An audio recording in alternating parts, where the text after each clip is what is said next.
Afternoon. Welcome to this edition of the Richard Urban Show. I am your host, Richard Urban. Very happy to be here on this new series that we're having. And I'm very happy to have our guest today. And we'll be having a guest each week, or most each week, every 2 weeks actually right now. And today we have Jamal Johnson joining us. So we're gonna give him a chance to introduce himself more, and he'll have the floor for most of the show. But I'd like to start off this show, talking about some words from Reverend Myung Moon from the Peace Messages, specifically Peace Message 10, and that is really the core message that Reverend Moon, or True Father, as we know him, those who are closer, brought. So I'd like to share and then get the comment of our guest today on that. So I'm going to share with you about the clip from Peace Message 10. So I'm going to do that now on the screen. And I'm going to start reading it here. Throughout history, peace movements inevitably reached their limit and ended in failure because imperfect human beings carried them out. That is why the United Nations, although launched with a splendid dream of realizing world peace, today must admit its inherent limitations and confess that it can no longer give hope to humanity. This is simply because the UN was launched during the era prior to the time when God could directly govern the unfolding of his providence in history. Now, however, it is entirely possible for the Universal Peace Federation to fulfill its mission to unite heaven and earth and form the kingdom of the peaceful ideal world. This is because it represents God's victory and the fruit of the true parents' blood, sweat, and tears. Therefore, the Universal Peace Federation is the world's cherished hope. It will carry out the role of an able-type counterpart to existing Cain-type United Nations to renew the UN and provide the leadership for a new sovereignty of universal peace, which in Korean I call Chun-il-guk. Therefore, please bear in mind that you, as leaders around the world, have been given the heavenly mission to build God's substantial homeland, the ideal world God envisioned at the time of the creation. Respected leaders from around the world, what do you think is God's ultimate purpose for creating human beings? It is to experience joy through relating with ideal families, filled with true love. What does an ideal family look like? When God first created human beings, he made Adam representing all men and Eve representing all women, with the intention that they become owners of true love.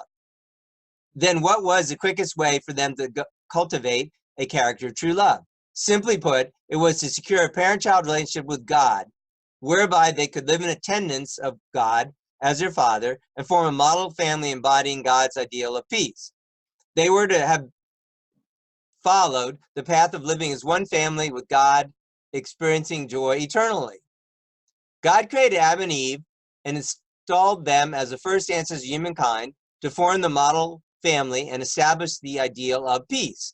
He committed himself completely to raising them as his son and daughter, who were to be encapsulations of the entire cosmos, mediators between the spiritual and physical worlds, and lords of creation, who would be joined with him through true love, true life, and true lineage. Ladies and gentlemen, it was necessary for Adam and Eve to establish a model ideal family of peace.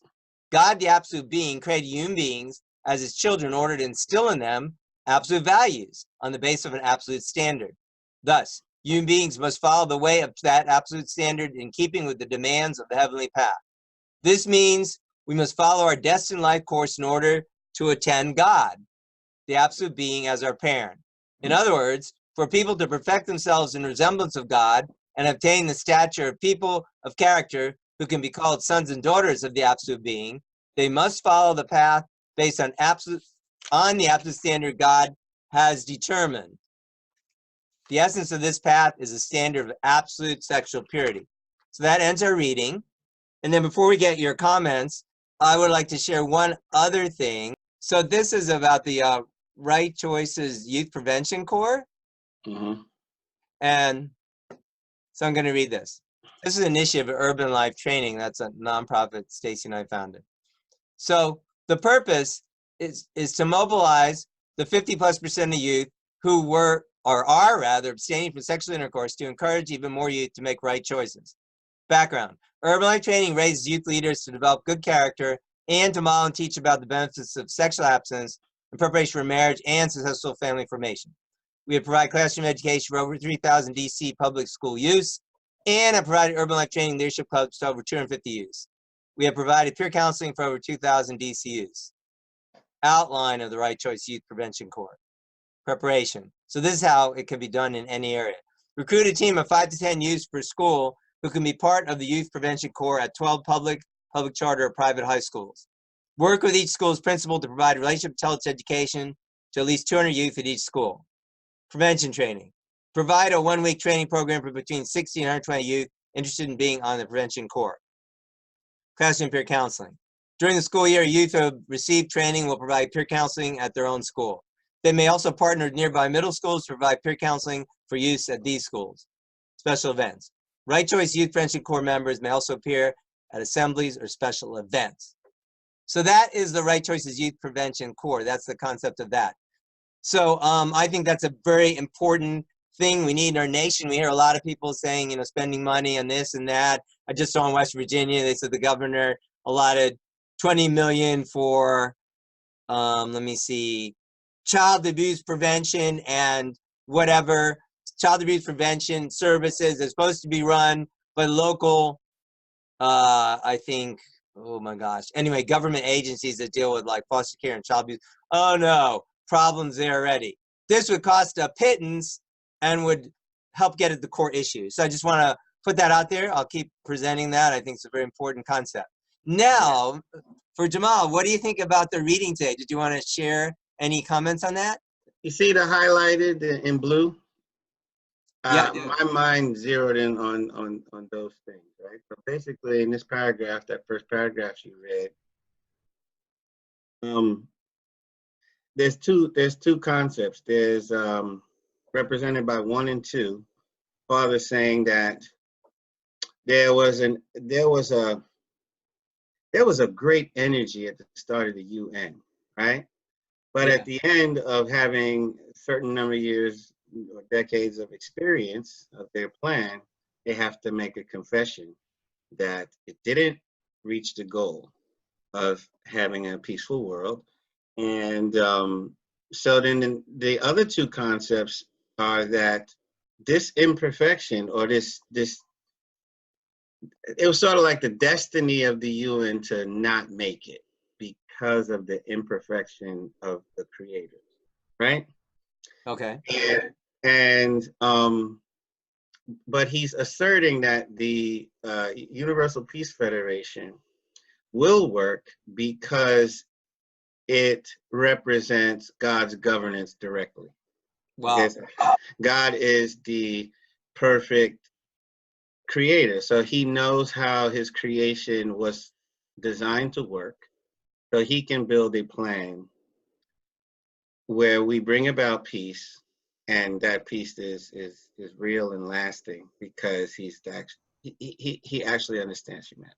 Okay, and then the next paragraph, I got, let's see, yeah, 1, 2, 3, 4, 5, yeah. These 5 points out of this, it said, respected leaders from around the world, what do you think God's ultimate purpose for creation? So he's saying that, this is what I drew from that paragraph. 1, he gets into the specifics of the ideal. In other words, in the other paragraph, he's just basically saying some ideal is missing from the UN. And that ideal is in the UPF because God created it, right? But he doesn't talk about the specific, what do you call it? Linchpin Okay. that God is holding on to, that if humanity joins God in holding on to that turnkey thing, we'll get world peace, okay? So he's now getting into specifically what is it that can bring the world into, one accord. And Okay. So 2, the world is being organized through UPF based on his common experience of blessed family. That's the assertion that fathers make. Which, you live in a world where people see freedom as being able to do whatever they want. Right. And when you tell them you don't have freedom outside the principle, they debate about what the principles are.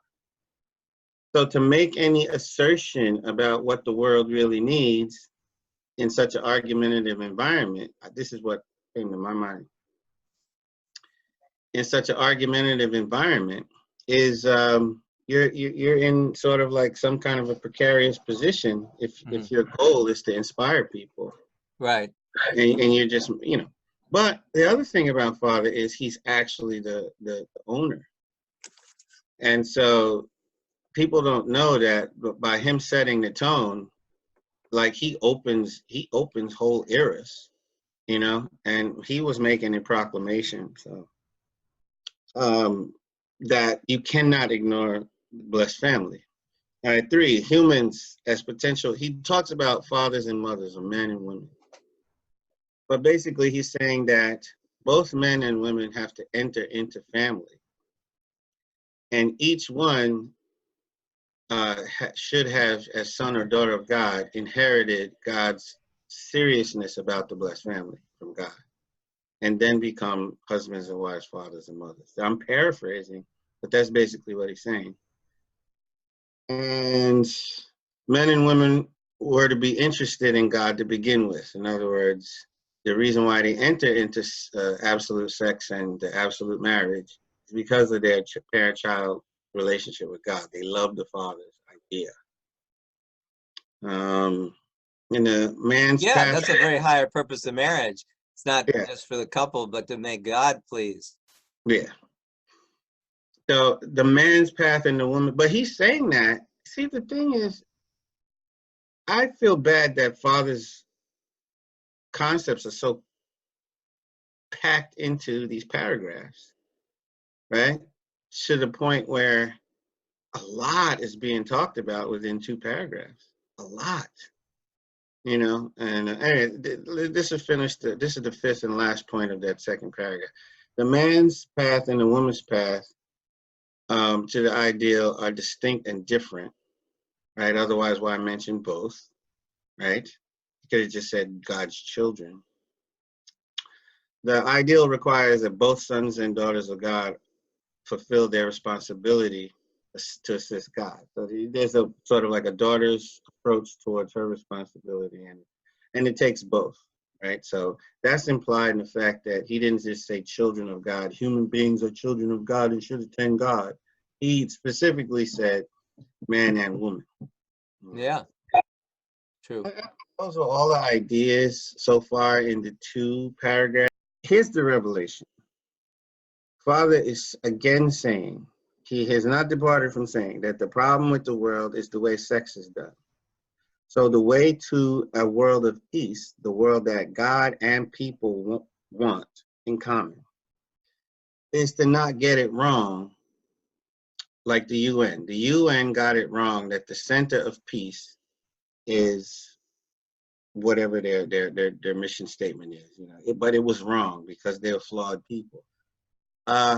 So he's saying that the center is blessed family. So that also suggests that what's the opposite of flawed or imperfect people? He said imperfect people created the UN.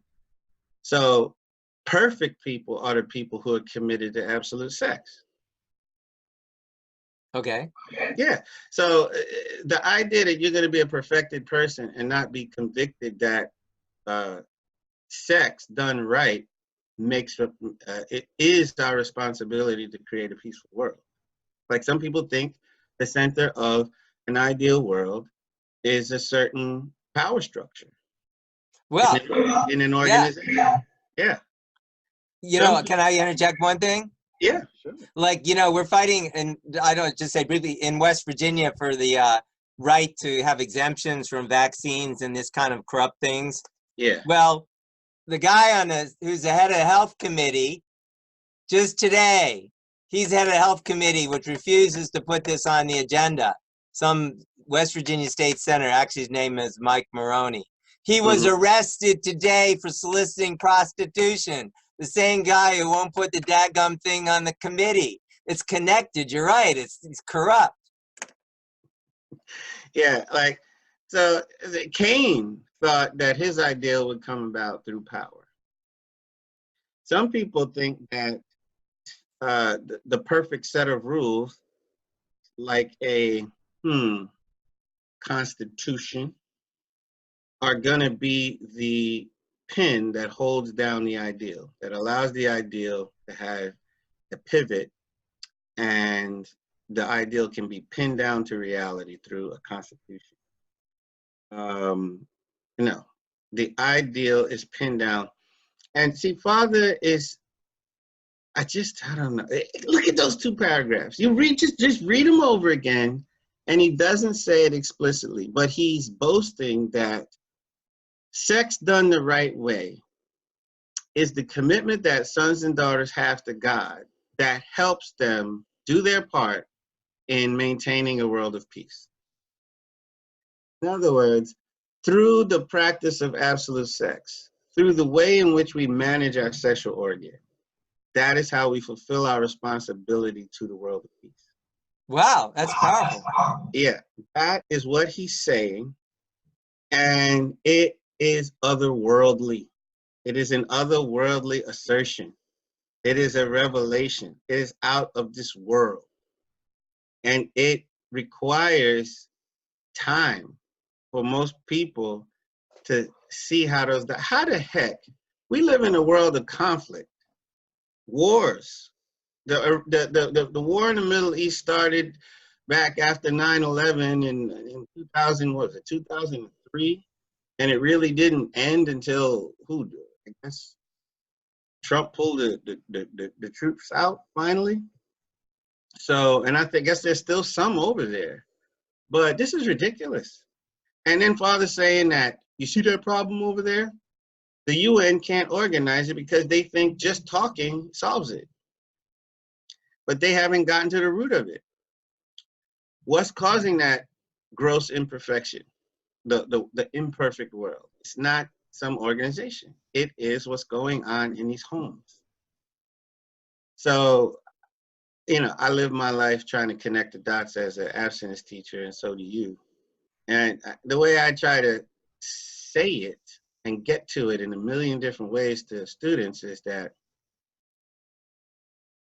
if kids don't have the pledge of their own mother and father, they grow up and become menaces to society. And that's why you have conflict in the world, because you have emptiness in a greater slice of people out in the world.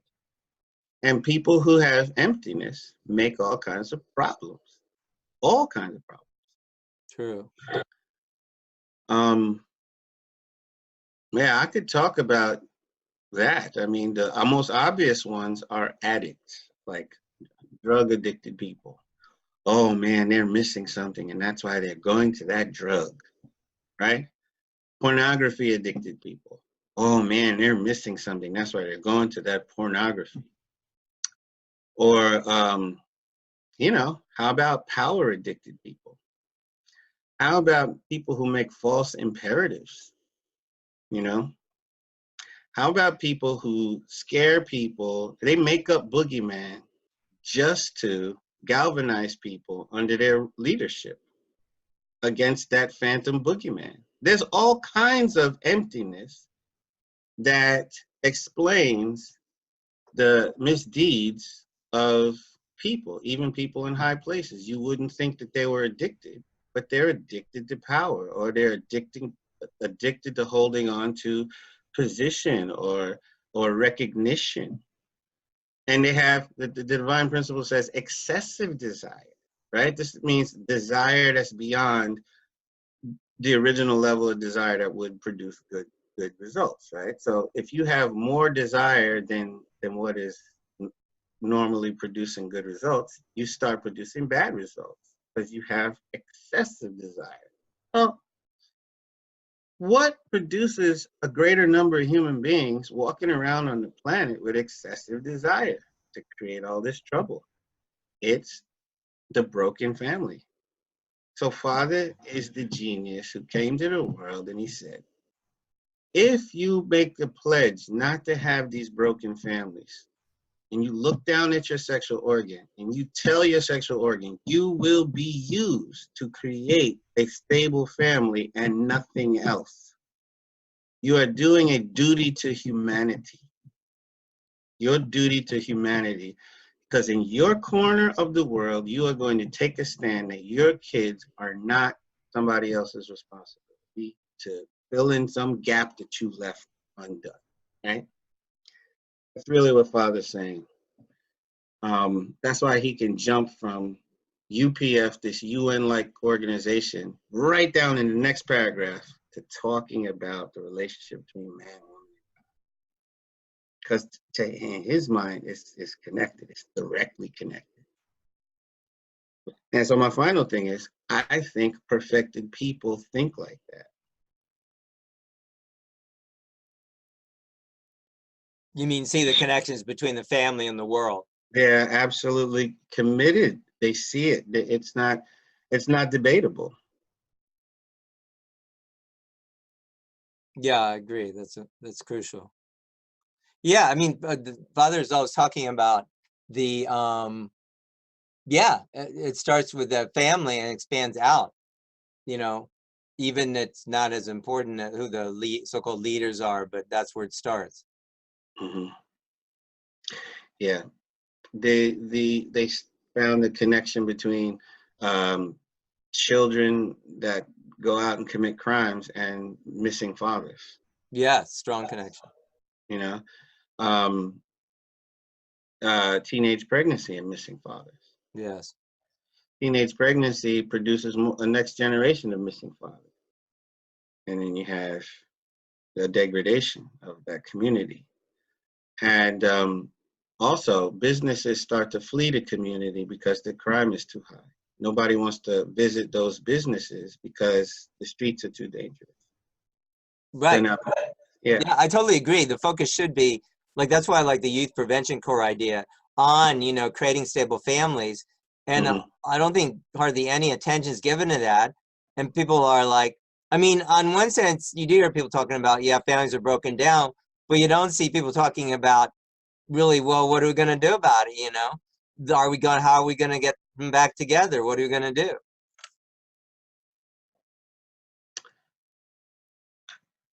I find it easier to open people's heart of sympathy, get into a conversation that about the next generation, because take away a drug from a drug addict. That's a very difficult thing to say. It's my goal to take this drug, free sex, away from these free sex addicts. It's my job to chastise them that their free sex is ruining the planet. Well, that's like I said, telling the drug addict that take away his drug.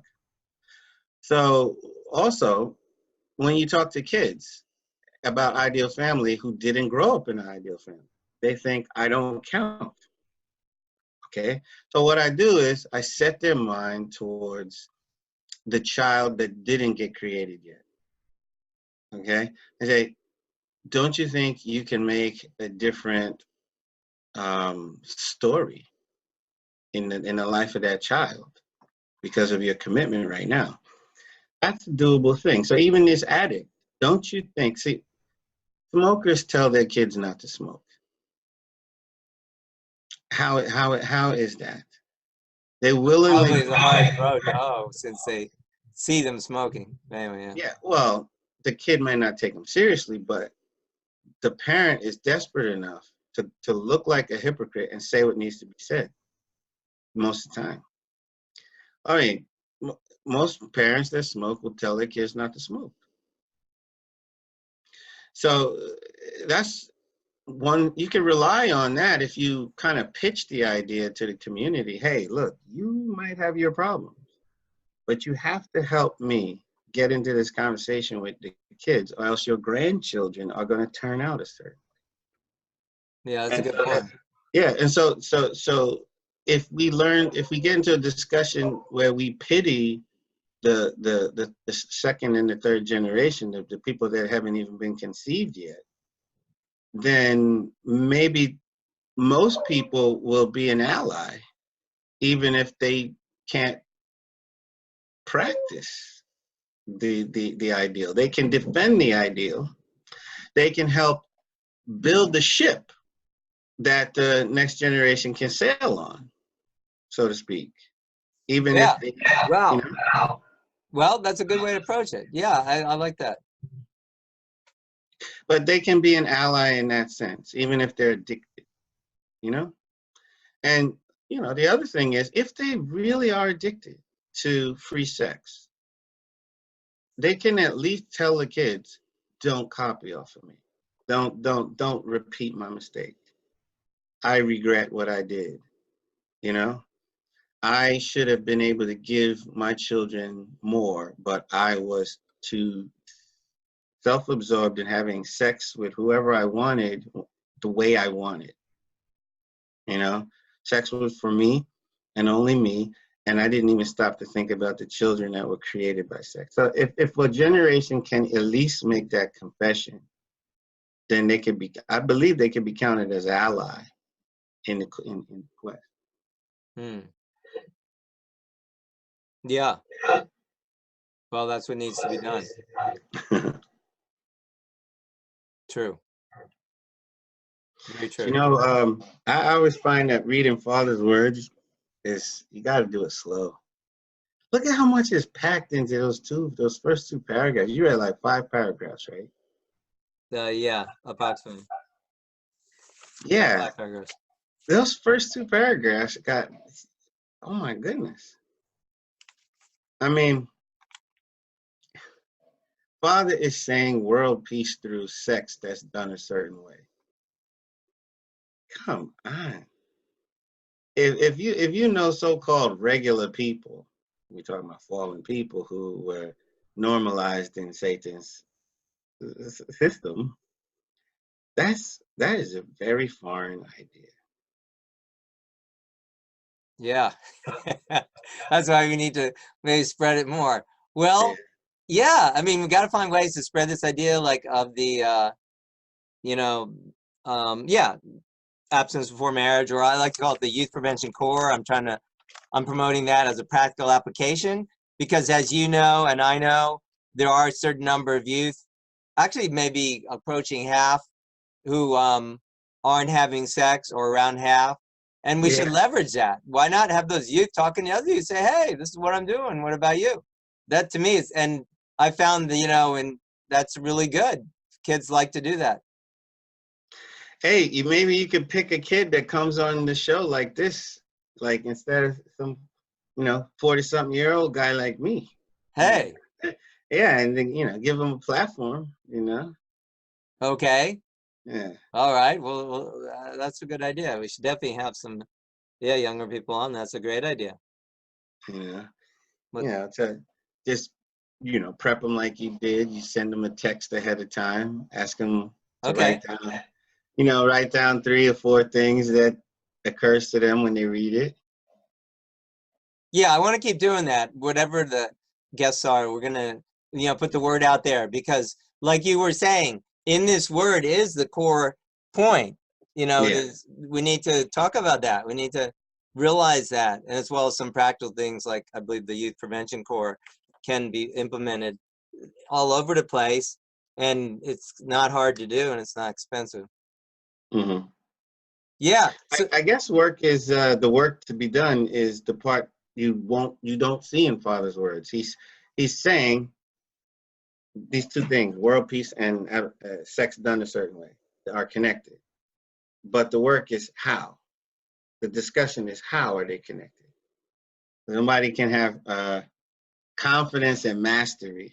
They they're gonna be convicted. Each person being convicted. I don't see how individual people get convicted about Father's assertion unless they have a full discussion on how sex done a certain way brings about or supports a healing world. right. Well, some of the things we know, like statistically through just families generally, but Mm-hmm. then you have the idea the higher ideal of not just, of course, having good families that are intact, but centering on God and specifically on, God's ideal and God's lineage, I think takes it to a new level of, a new level. Yeah. Well, certainly. I mean, the idea that, let's say, apart from the concept of the lineage of God, you have in your home the parent and the child knows that they're loved. Okay. So it's very unlikely that the kid lives in the state of mind we call lack of love, which is a common base for Satan and invites Satan to groom the kid progressively towards more and more depraved things. But okay, so instead of just this family, that's intact family, which is good, maybe there's a question of, is it good enough? Well, when Father said in Search of the Origin of the Universe, he said, secure this teaching in your country and your country will go straight to heaven, right? Right. So maybe that is enough. But now you just said God's lineage, okay? Now the idea of God's lineage is that my dignity, my dignity is rooted in a very ancient dream, and that's the dream within God's heart. I am a direct outgrowth of the providence of God's love, that God's conjugal love produced me, So this is not just I'm loved because my mother and father show me this on earth, but I'm conscious that I'm loved because I resemble an old picture, an ancient picture in the heart of God. That's me. My very existence is something that God dreamed of, right? So all the more that likelihood that I will not live my life in a state of lack of love. And if I don't live in a state of lack of love, the reciprocal base with Satan just isn't there. So he may proposition me like we think, okay, Jesus with the 3 temptations. Jesus says no to the guy 3 times because he's already complete. He's not walking around with excessive desire for any of the 3 things that Lucifer mentioned. So he's actually able to keep Satan in his place, right? Imagine if there were so many psychologically stable people because of home life and sense of, like you said, through lineage, my identity matters to the Creator, right? In the deepest way. If there were more people walking around, there'd be less people that Satan could activate into. And finally, the divine principle said that he wouldn't have anybody. In the end, he'd be in a bottomless pit because he can't have any give and take action with anybody. And I believe that world will come about because of emotionally stable people who are not walking around in a state of lack of love, lack of significance. Thank you for joining us for this evening's edition of The Richard Urban Show with Jamal Johnson. Do join us again for part 2 of our show with Jamal Johnson.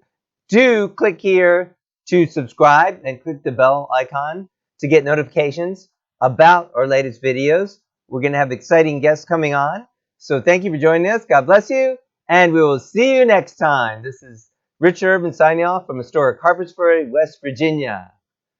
Good afternoon.